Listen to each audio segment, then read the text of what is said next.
National kabaddi ચેમ્પિયનશિપમાં વડોદરાની girls ટીમે અનેક ટીમોને માત આપી ચેમ્પિયન્સનો ખિતાબ હાંસલ કરી વડોદરા સહિત આખા ગુજરાતનું ગૌરવ વધાર્યું. CBSE all India national kabaddi championship 2025નું હિમાચલ પ્રદેશ ખાતે આયોજન કરાયું હતું, જેમાં વિવિધ દેશના અલગ અલગ રાજ્યોની ટીમો સાથે દુબઈની ટીમે પણ ઝંપલાયું હતું.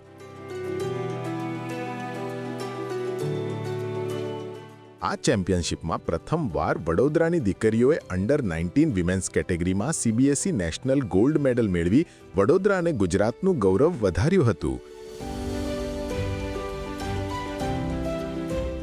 આ ચેમ્પિયનશિપમાં જયપુર બીજા તથા બેંગલુરુ અને હરિદ્વારની ટીમે ત્રીજા ક્રમાંકે સ્થાન મેળવ્યું હતું.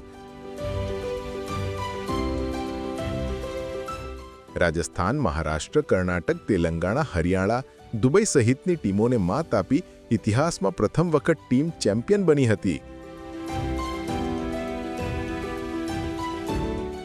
આજે 4 ઓક્ટોબરના રોજ સાંજે 6 વાગે દીકરીઓ વડોદરા રેલવે સ્ટેશન આવી પહોંચતા તેમનું ભવ્ય સ્વાગત કરાશે.